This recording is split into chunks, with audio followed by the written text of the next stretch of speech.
What's the deal with the verdict on Hunter? I'm going to tell you right now, it's not the real story. In September and October, they're going to come around again with the appropriate charge. It's not about your drug habit back then in 2009. Nobody wants to see a guy have to go to jail because of a habit he's kicked. If he's clean, if he's out of it, I don't want to punish him for what he did then any more than I want to put Trump in jail for what he did in 2009. This is crazy, people. We've got real crimes we need to go after, like who's paying off the Bidens with $18 million worth of foreign unregistered influence. That's the case they're avoiding. That's the case coming in September. But I can't talk about that now. This Pride Month thing is making me irritated. I'm tired of it. Why does Pride Month get a whole year and Family Month doesn't get, or no, you actually get a month, right? Not a year. Well, they get a whole month. I want family to get a month. I want men to get a month. I want heterosexuality to get a month. That's how you build, anyway, a population. I want American Pride Month. We're a grand old flag. Anyway, don't get me going. To tell you it's Father's Day is coming up on this Sunday, I want to ask you a question. Did you get your father the thing he really wants? You know what he wants? What I want, because I'm in the 60s. I'm in that 60-year-old age bracket where I like putting on my Mike Lindell slippers. First of all, these slippers, I even wear them out of the house. Yes, I do. I've gone down. I could be seen down there with Annabelle walking around, Sprites and walking around, whatever that what's the name of that place I go to? Central Market. With these here shoes on. Oh, I admit they look funny, but they're so comfortable. They got like this artificial rabbit fur interior, strong bottom. You could defend your life with these slippers. By the way, at the end of the day, you know what dads like to take? Patriotic naps. That's right. I put my head down on that. Like even in my office, I got a pillow under my head with the American flag. I put this under my head, and I'm dreaming dreams that are going to be patriotic dreams. Here's my point. You didn't get that for your dad for Father's Day, did you? But Mike Lindell is a founding father, and they're after him. They're trying to crush his business, and it makes me mad. Therefore, I want you to go to LanceWallnau.com. No, go to MyPillow.com and use promo code Lance. That's right. I do it different with Mike. MyPillow.com, promo code Lance. Get 30, 40, 50% off of these slippers. Every product I'm showing you, I use. They're tested by a dad. By the way, if you missed the opportunity of giving your dad what he really wants, those comfortable slippers with those pillows, do what Chelsea, our producer, told me that her mom does. They buy the product and print out the receipt. And you know what they do with the receipt? They stick it in an envelope and they present it to dad. They present it in the holidays and they say, look what I got you. It's coming any day. You could still do it. Go to mypillow.com, promo code Lance. Get your dad those slippers. Give him a pillow to take a nap. He'll be happy you thought of it. And print out the receipt and you'll get credit for the gift. Trust me, it'll work. Remember, mypillow.com, promo code Lance. And these products are approved by me because they've all been personally tested. Now let's get into the show. I want to talk to you about something which you very seldom hear. It's the spiritual warfare you hear talked about from even secular pundits. We'll use that language, spiritual warfare, but they're describing this kind of vague and hard to get handles on conflict of cultures and ideologies, et cetera, in an abstract sense. But I mean, it literally is a spiritual war.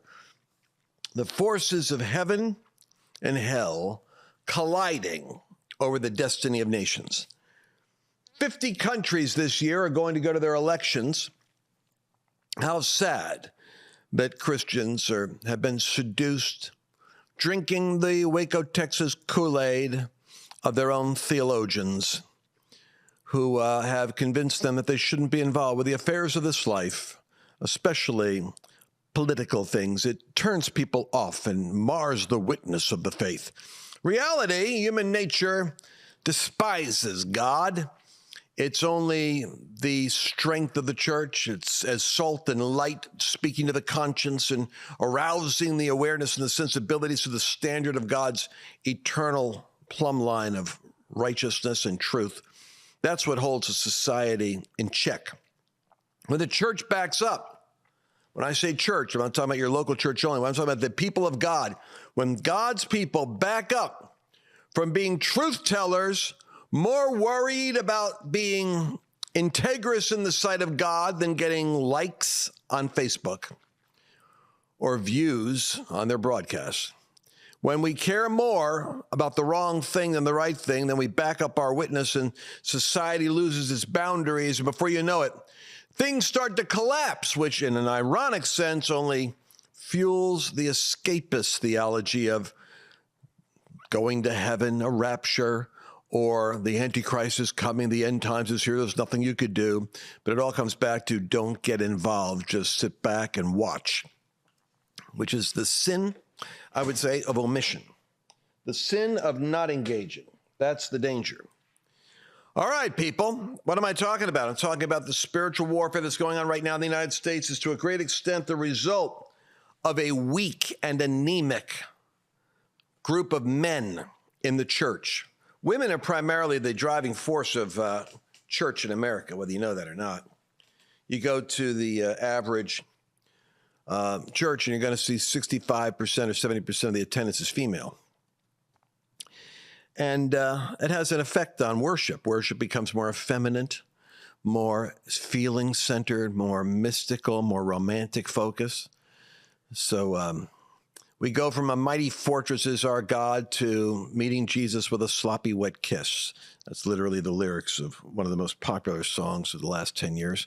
So what I'm suggesting to you is that we need a more masculine theology to deal with the spiritual warfare of the hour. And for that reason, we come to Pride Month. I believe that the whole homosexual celebration is in fact a spiritual manifestation of the spirit realm led by a high-level principality called Jezebel. Jezebel was around in Bible times as a seducing spirit that basically had a whole lot of eunuchs serving her. Why eunuchs? Well, because the priesthood cult that followed her would emasculate themselves. They would cut off their genitals, kind of like the modern transgender movement.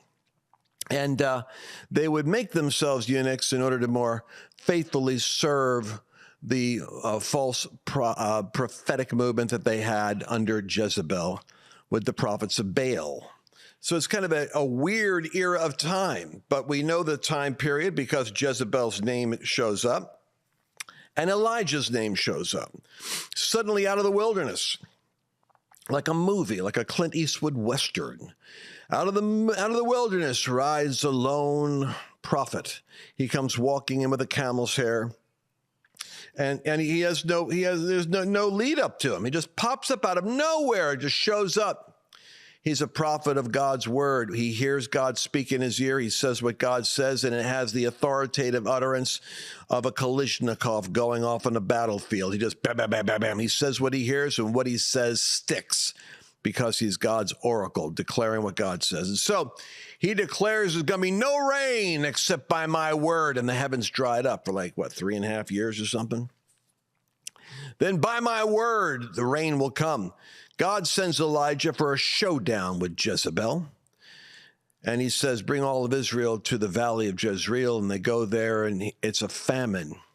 There's no water. There's no rain. And he demands a very costly offering. You talk about a Pentecostal taking an offering. You have no idea. This televangelist offended everybody. He said, bring what water you have and soak the sacrifice. And he dug a trench around his sacrifice. He poured water on it, pour water. He commanded them to continue pouring water until the trough was filled around the soaking wet sacrifice. He allowed the prophets of Baal to call down fire from heaven upon their sacrifice. They didn't call for water. They went for blood. They cut themselves with lances and with swords and knives, and cut themselves and screamed from morning to afternoon. And as it went into the later part of the day, Elijah said, that's it. We've heard them running. And he mocked them. And for people to think that it's inappropriate to enter into that kind of sarcasm, he mocked them mercilessly. Elijah went out and said, I don't know, maybe Baal, your God, is taking actually it would be cruder than what I'm saying, but he basically said he was going leasing. That's what it would say in the King James. It means maybe he's going to the bathroom is what he's saying. Maybe he'll be back in a little bit. Maybe he's having some, digestive issues. He'll be back later. Maybe he isn't back yet. And he started mocking them on the delay. Then his turn came. He puts the water in the sacrifice, and he calls upon God to hear his voice and turn their hearts back to him, and fire comes down out of heaven, consumes the sacrifice. Then Elijah has all the 400 prophets of Baal killed. I don't know how many he killed, but he had them all seized, and the Bible says that he executed them there, whether he commanded them to be executed or whether he did it. There was an interesting moment there. Why am I saying that? Well, because according to the Bible, when Jezebel is having her triumphant moment, Elijah's response is to show up out of nowhere and deal with it. All that to set up what I want you to see now in Malachi chapter 4. Remember the law of Moses, verse 4, my servant whom I commanded him in Horeb, with all the Israel, with the statutes and the judgments. Behold, I will send you Elijah, the prophet, before the coming of the great and dreadful day of the Lord.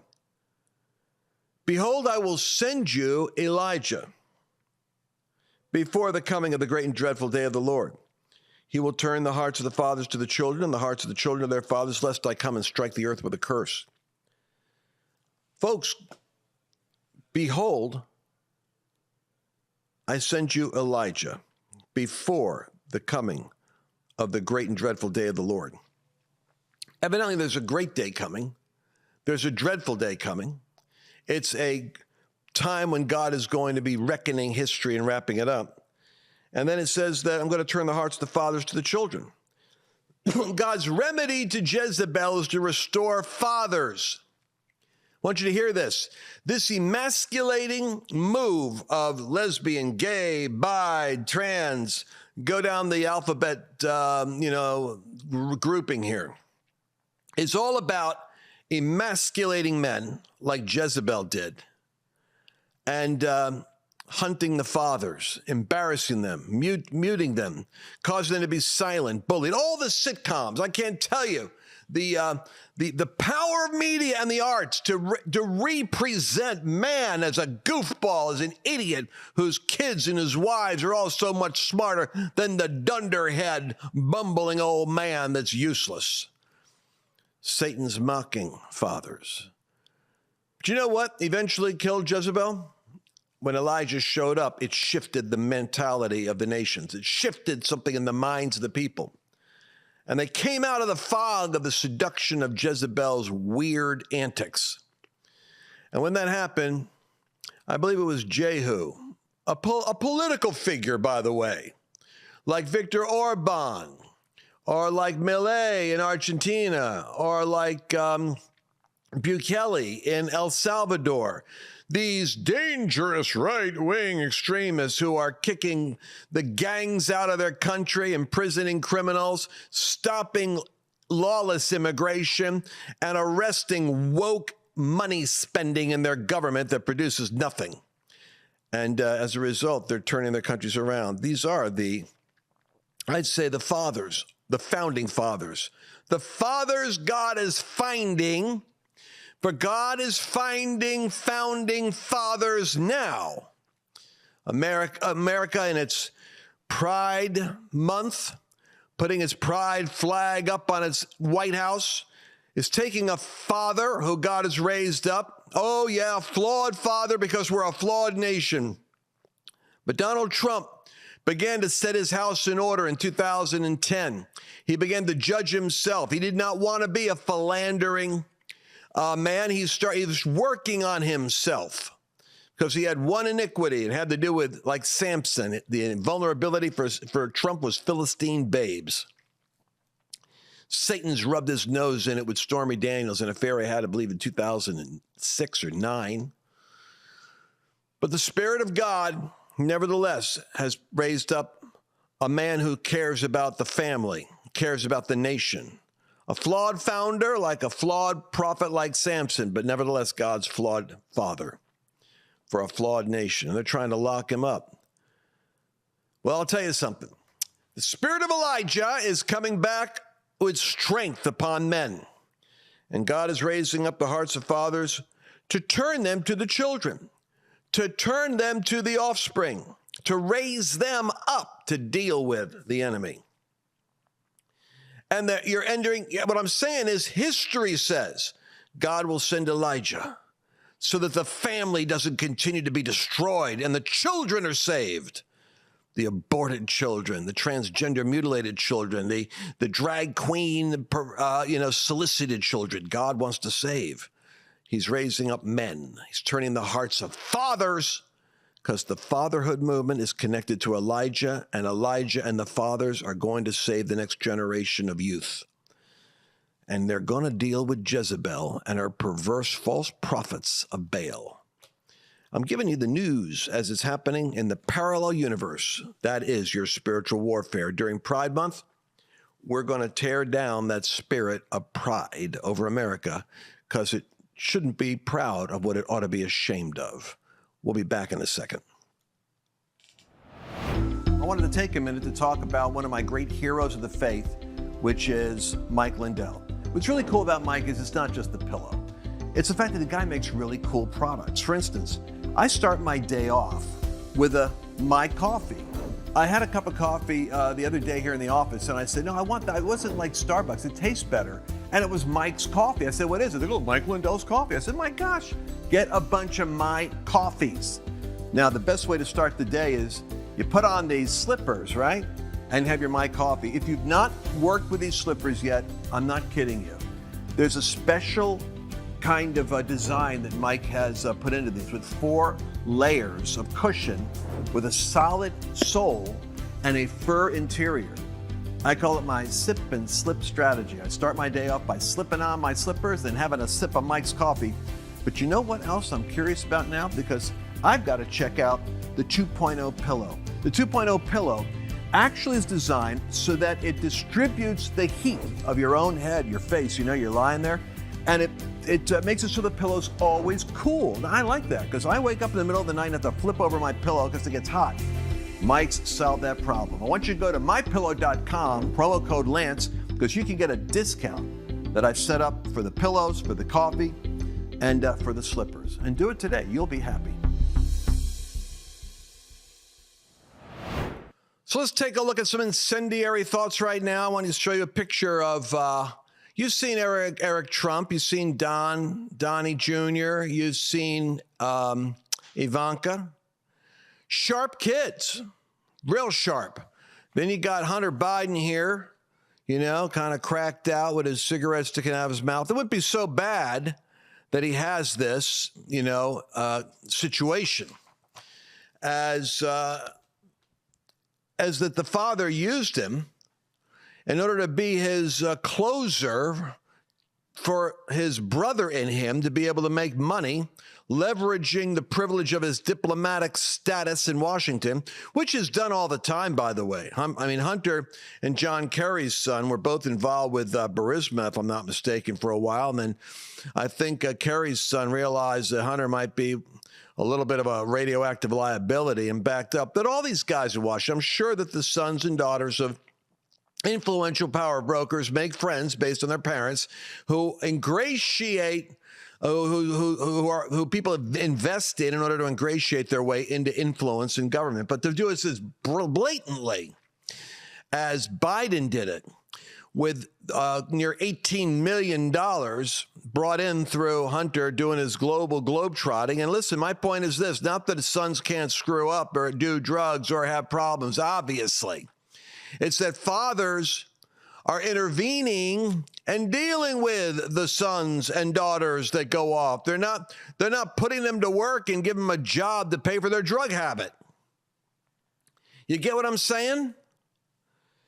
I don't want to go down the rabbit trail here about what was up with Biden's daughter and, the diary, and why were they all freaked out over the content of the diary. I don't know what she had in it. And the diary is a personal thing, but if the storyline is true, that you've got weird behavior in the parents, it explains that there's something spiritually off with the fathers that are heading the office in the nation. and I don't have to go down the next rabbit hole with you. If it was a stolen election, then we have a really bad deal. We got fathers over the nation empowering Jezebel, which explains why Biden's going on the Pride tour now to try to go to 200 different, locations or try to mobilize 200 different Pride mobilized organizations to get every transgender, bisexual, homosexual that he can find backing him, creating an artificial labeling of Trump, who actually is inclusive. They've had their events at Mar-a-Lago with the gay community that are conservatives, but making it look like Trump is the great hater of people. And this is the sick fathers, the failed fathers. The Biden represents the Baal fatherhood that is trying to partner with Jezebel to bring the nation into a famine of freedom, which will result in a famine of provision. You're going to start to see America's finances dry up like the Brook Cherith in terms of its purchasing power. I don't want to see that happen. And so I think we ought to pay attention to restoring fathers and restoring masculinity in men, that men are men and women are women. And let's not confuse the two. We got too many beta men in ministry as it is. But let's go ahead and listen to another father here, a courageous intellectual, Jordan Peterson, who has a problem with the LGBTQ community, and he explains it. Go ahead, Jordan. There's a famous conservative thinker, Chesterton, and Chesterton has a concept, the fence, and Chesterton's fence is based on the observation that if you're walking somewhere you don't understand and you come across a fence, you should probably not tear it down because you don't know what it keeps in or out.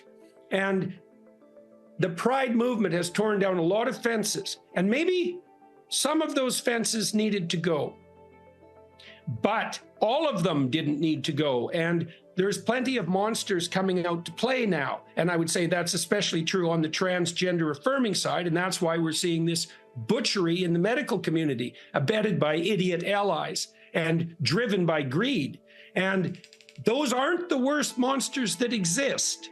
And so if you tear down enough fences, you're going to find out what they're for. Now, I read recently, like this week, that support for gay marriage is plummeting. Right. It's like, well, keep pushing. You're going to lose everything you've gained. And I'm not celebrating that at all. That's not the point at all. But like, I'm just done with it. I don't like the flag. I think it's a piece of idiocy. I don't understand why it changes every bloody week. I don't know who makes those decisions. I don't like the acronym and all the mystery surrounding it. I don't like the fact that the LGBT agenda, whatever that is, increasingly dominates the school system. I don't like the fact that it's targeted at young people. And I think the surgery, the gender-affirming care movement, I think it is Nazi Auschwitz level awful. That it should not only stop, and now, as they've decided to do in the UK and in most places in Europe, but I think all the people that were involved in the surgical transition of minors should be imprisoned. So there's a lot of house cleaning to do on the Pride side of things. Wow, and you thought I was incendiary. I'm just doing Bible stories. Jordan, those are the voices of fathers that are speaking. And I did say, with only 5 minutes remaining in this segment, I have to cover this. I did say that I was going to give you my analysis of what's going on with the Hunter trial. Yeah, he's found guilty. And this is going to bother some of you. If Hunter is clean, which I'm not sure, we did have 2 packets of cocaine found around the time that Hunter's visiting dad in the White House. And it might not have been him. It might have been some of his entourage. But somebody in the Baal party over there is coked up. And that still doesn't cover the fact that there was that incident in the Senate conference room, one of the key conference room they had there, where you had a gay guy who was recording on social media, a gay liaison, sexual encounter there, whatever they were doing in the Senate chamber. And he was like dismissed from the staff. You got some weird juju going on up there, people.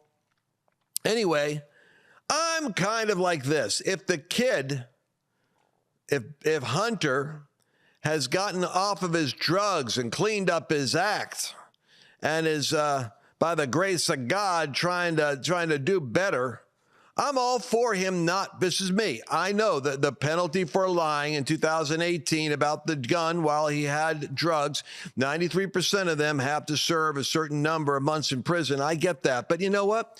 It's just like the Trump trial of I gotcha in New York with Trump. What the left wants to do is say, see, you see, if Hunter, the law in America is in two-tier. Oh, yes, it is. It's two-tier because the case wasn't the gun in 2018 with a crackhead. If the guy cleaned up his act, God bless him. Stay away from the drugs, and you don't have a right to handle a gun until you're proven you're clean. The problem is $18 million of deal flow that was on that computer that was part of the evidence. Since the evidence is good enough to prove that you're a convicted felon in terms of guns and drugs, I want to see how the family, how your uncle, how Biden's brother and him made money off of China and off of Russia and off of other countries. I want to see how the cash flow works. Ukraine, that's what I was thinking of. I want to know where the money is hidden, and how do you account for this on a government salary? Your millions of dollars of profits. You understand what I'm talking about?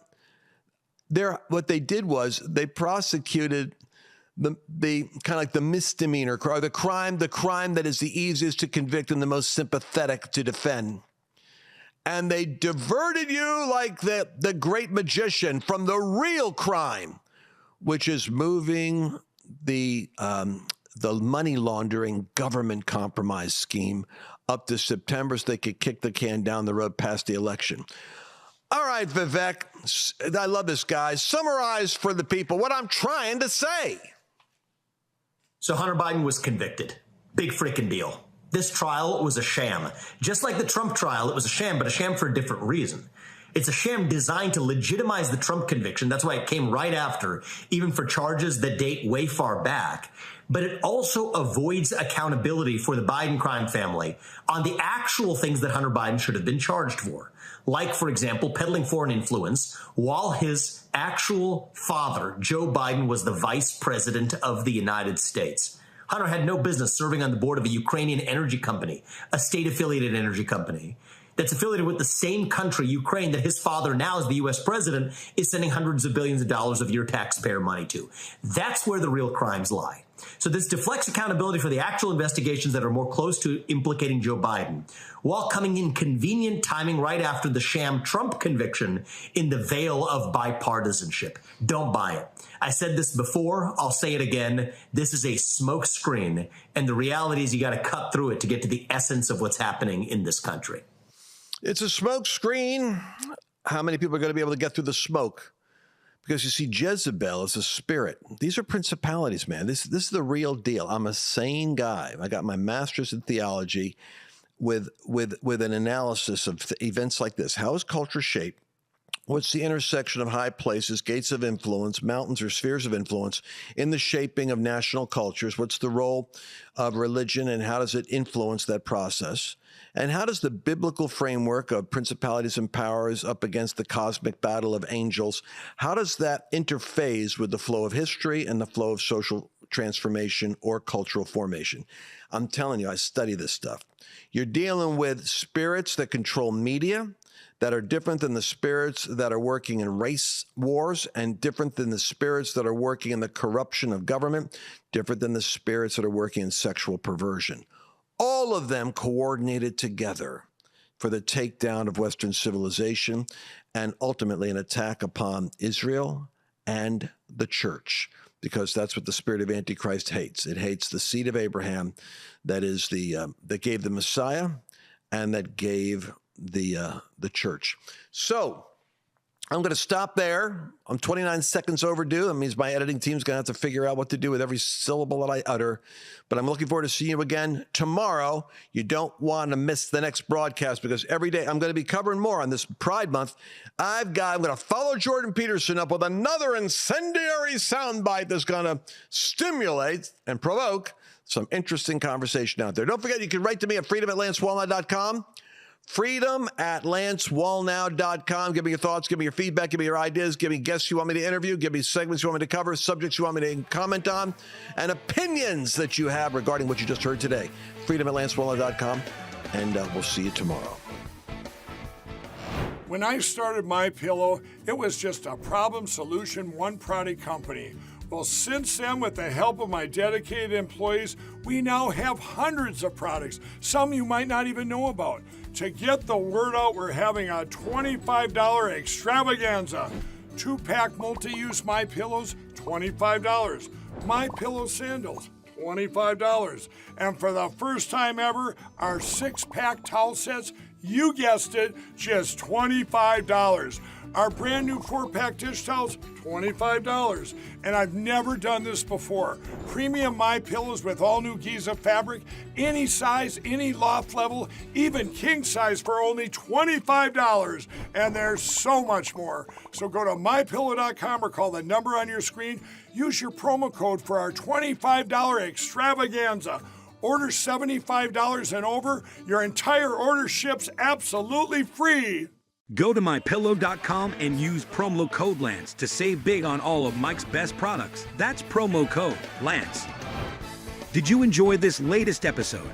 Please remember to share it with your friends, because the more knowledge you have, the better equipped you are to navigate the world.